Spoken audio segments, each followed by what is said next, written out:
That's a long time, at least. Okay, so I'm here with My Enemy Complete. Are you guys excited for tonight? Yeah. How many times? Bands. I mean, how many times have you played Autobar? It's being your five. Yeah, I was gonna say like this 5. Outfit, yeah. Maybe. Is that it? Yeah. In this outfit. Yeah, this outfit. Well, This outfit. Well, Yeah. because we've all been in bands over the years, have played here before. Well, that was actually that led to my next question. So I've heard of the band 51 Peg, but I haven't really heard much from them. Can you tell me a little about your older band and how does that differ from My Enemy Complete? I actually saw these guys the first time at Autobar, believe it or not. Yes. It was in a different outfit. Had a dress on. Do you like this? That's me. I was a skirt and fish. That was the skirt. You're the skirt. That's right. You're the skirt. But no, it's this is really a different animal. You know, that was also sort of electronic rock, but really this is like this is another evolution and I think we all kind of had the same sort of idea of what we wanted to do when we got together and started talking about it. And I think the last 51 Peg tried a little more of a straight up electronic vibe. Yeah. I think this one we're trying to incorporate a little bit of the organic instruments along with the electronics and kind of have a little bit of the balance. Yeah. I think that's the idea. Yeah. At least that was what we originally did. Yeah. And I like that. It sounds like amazing. It's really, really good. I caught you guys like twice before.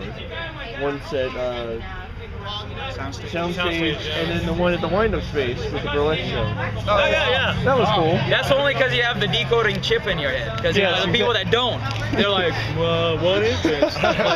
When we play a show with burlesque, we're usually the last thing people remember. Yeah. It's like, You can't we compete can't with naked ladies. No, we just can't compete. Yeah, you just can't do it. We're an afterthought, but But they pay well. yeah, they pay well. They pay well. Yeah. But they have better pasties than we do. That's good. I was curious about the new song, The Fragment. Like, so what was the idea behind that? Lyrically, It's Yes, lyrically. I was talking to Matt Davis, and I was telling him, like, usually you write a song about one girl. That song's about like 5 girls, all smashed into one, and it's just trying to exercise, just trying to get rid of the past and kind of move forward. That's part of it. Saying goodbye, I guess. It's deep. I mean, we don't really think about it when we're playing it on stage. We just like to rock out to it because we think it's a slamming song. We like enjoy it. Okay, we enjoy so playing. Actually, I'll tell you that I'm gonna interject. I'll interject myself. Okay. Tim, hold on. So, no, really, this was the first song back when we were like jamming out on ideas. This was the first song that I was genuinely so excited to play live. This was the first song I was like, I can't wait to play this because I felt it had the energy from beginning to end. That just was a perfect live song to play. And once again, that's disregarding lyrics, but just from a musical standpoint, I felt it had the energy that I thought would translate so well live that this was the one that I couldn't wait to play. And now, it still has the same feeling every time I play it. But you always look excited. Well, I like playing all of our songs, to be honest. But I think that's a good point because, we're not interested in doing like a singer-songwriter kind of thing, because a lot of times with that lyrical stuff, the music takes a back seat, and the energy's kind of lacking. So we want it all, Absolutely, baby. Absolutely, baby. Absolutely. So with the new single, are you guys working on a new EP? Because I loved the last EP. It's amazing. Yeah, we have 2 more songs to track vocals for. Everything else is done, and we're just waiting to hear back from our mixing producer guy, Rennie. I did get a call from him today. Rennie Grant. Who's an awesome man. It was the one that mixed the first 3 songs. So we're we're doing an 8-song, I don't know, it's an LP, EP kind of thing. That's an odd number. Yeah. It's not 9.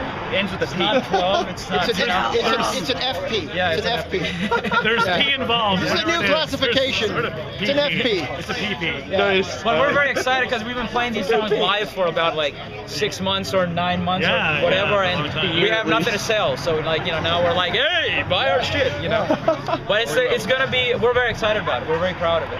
So it's turning out really good. Okay, nice. Really well. Really well. This is actually going to be an interesting question for Leo. Since, there's singing and then there's with Vox, I was just wondering, what was your idea behind it? Did you want to create a more dynamic sound with Vox, or did you want to just do something completely different? not many people have heard before. With what do you mean? With you know the With Vox, vocals? The vocals. Yeah. I think the vocals come very organically. The vocals kind of come like with a lot of experimentation through, like the music comes first, and it's never like lyrics that are forced upon the music. So like we'll get together and we'll just like, you know, lay down music and then kind of picking parts and just like, you know, experimenting with it and seeing what comes out.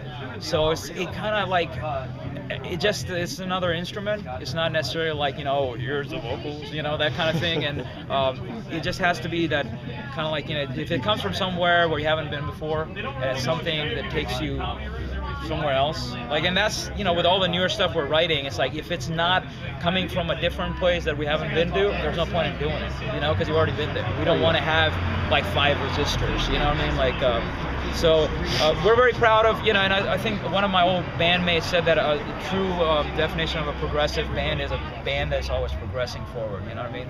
Not just the music being progressive, you know, so. Watch out, Rush. Yeah, no Rush references, fuck that. Yeah. Okay, I was actually curious. How did you guys all meet? It's a whole Story. incestuous. Okay, how about a short version? We keep it simple. Carl and I, we played together in 51 Peg. Through the course of playing shows, we played with Tim, who was in Imbu, and then also Bilal, who was in Chrysalis. So I think we just played shows together 3 years, and at the same time, like 51 Peg kind of ended, kind of right at the same time that Chrysalis ended, and then we're like, well, this guy's a badass singer. Let's get this guy. What's this guy doing? Let's get this guy out of his little, you know, sitting in front of his computer all the time, making these little. We actually had a sit down. We actually like organized a sit down, and we sort of looked at each other and said, well, what do you want to do? Let's do this. It seems like we're on the same page. Let's do this, and that's how it. So we started as a 3-piece, and then about, I don't know, a year or 2 in. We courted Tim for like a year. Yeah, we tried to get this guy. This guy's hard. He's The funny thing is that towards the end of 51 Peg, they were courting me to come in and start writing and doing stuff with them. And I actually came to rehearsals with these guys, and we started like working on new material with 51 Peg, like right before they did the bubble burst and they were no longer. So it is kind of funny. We just kind of coming back around, and then all of a sudden I found myself after a few projects, I was available, and these guys were like, hey, you know, let's do it. So Let's do it. It was an easy decision because I was already a fan of the 3-piece. I went actually to many shows. Yeah, you came to many shows. I was like their number one don't you fan. just come on stage? Coming out. Yeah, he's gotten closer. Every show he was a little closer. It was like, who's that creepy guy behind Shane? Like, he looks familiar. So it was natural that I eventually migrated on stage. Yeah, nice. I like that. I was actually curious about, since you have like tremendous different style and sounds, just like your band it sounds like nothing that's out there, which is really awesome to be like. For some people, that's a good thing. Oh yeah, definitely. I was just wondering, like, what are your influences in general? Really everything. I mean, I think the story I always tell is like when Brian and I started working on ideas, our goal was to do something that combines Jeff Buckley and Frontline Assembly, and that's not an exaggeration. That's what we were going. That for. is awesome. And you know, and I think with every step we get closer and closer. With Frontline Assembly, just put out a new album, and I'll be ripping that off. I definitely. That's awesome. No, but that's the best description. And you know, with all, you know, people hear all kinds of stuff in there, and if you hear it, then you know we take it as a compliment. Well, I definitely don't want to like hold you guys up too long. Do you have any questions for me or the magazine, since I'm doing this, trying to do this well? Well, we just appreciate all the support from you guys, and you know, just like I think the people that genuinely feel the music, they're drawn to it, and that's all that matters to us, you know, like, and that's and people don't realize how much that does for us, because when we get that support, like from this show today, the crowd was fucking amazing, and we get to put that into the next song. You know, now we're excited about going to record, you know, the rest of the EP and write some more stuff, or FP. FP. I know I was excited. I jumped to every. The crowd was amazing tonight. It was a great energy. Okay, well, it was great talking to you guys. Yeah. Thank you very much. Thank you. Thanks, man. Good times. Thank you so much. Thank you. Over and out. Over and out. 3, 2, 1. So how was that?